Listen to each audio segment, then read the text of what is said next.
Hello, it's me, Bonita. Cerita pengalaman yuk. Nanti ceritain pengalamanmu di kolom komentar ya. Halo, it's me, Bonita. Hari ini tuh aku mau cerita tentang prank zaman kecil ya. Nah, prank zaman kecilnya tuh gini, pernah nggak sih kalian itu ditipu kalau kalian itu bukan bagian dari keluarga? Maksudnya tuh kalian tuh anak pungut, atau kalian itu anak yang ngambil dari panti asuhan, atau anak yang ditemuin dari got gitu. Pernah nggak sih? Aku itu sampai pernah punya, ibaratnya bukan trauma ya, tapi tuh takut, sampai takut gitu. Takutnya tuh gini, pernah di desa aku itu dulu ada orang bapak-bapak, aku masih ingat banget namanya itu Pak Moyong. Jadi Pak Moyong, kalau misalkan Pak Moyong lihat ini, ya inilah aku sekarang udah gede. Pak Moyong tuh orangnya itu pendek, nggak begitu tinggi.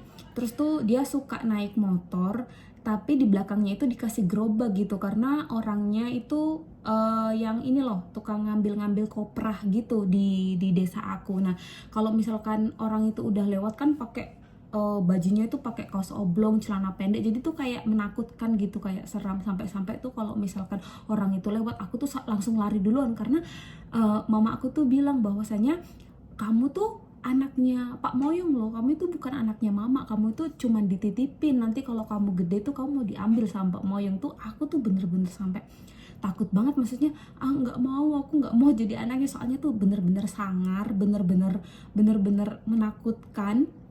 Dan pernah nih ketika orangnya mampir di rumah karena mau beli bensin, kan orang tua aku juga buka toko jual bensin eceran tuh, mau beli bensin. Aku tuh sampai nangis, gak mau keluar, disuruh keluar. Karena apa? Aku takut diambil gitu, aku takut diambil sebagai anaknya. Karena ibaratnya aku gak mau punya orang tua itu yang kayak gitu. Aku gak mau, pokoknya orang tua aku cukup ini gitu, karena aku taunya mamaku yang ini bukan yang itu, papaku itu yang ini bukan yang itu.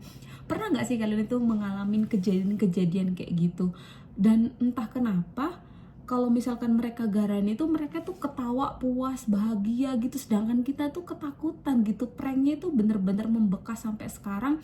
Dan sampai sekarang pun aku kalau misalkan lihat Pak Moyong ini, aku tuh kayak bapak ini dulu yang digara-garain karena aku dibilang anaknya zaman dulu. Karena sampai sekarang pun aku bukan takut ya, kalau sekarang tuh lebih kayak segen gitu. Tapi karena juga lama nggak pernah lihat yang namanya Pak Moyong ini, waktu aku pulang juga di kampung nggak lama, jadinya nggak lihat ya. Semoga Pak Moyong sehat ya. Kemudian juga anak-anaknya Pak Moyong yang nonton ini, maaf ya, dulu aku takut sama bapak kalian gitu, karena ya memang itu di luar prediksi. Karena gara-gara mama sama bapak aku tuh kalau misalkan cerita tuh anaknya Pak Moyong, tuh anaknya Pak Moyong, jadi udah takut duluan, udah pokoknya nggak mau, aku bukan anaknya Pak Moyong, aku tuh anak kalian berdua. Pernah nggak sih kalian itu dibilangin kayak gitu sama orang tua kalian? Oke, aku Bonita, besok mau cerita apa lagi ya?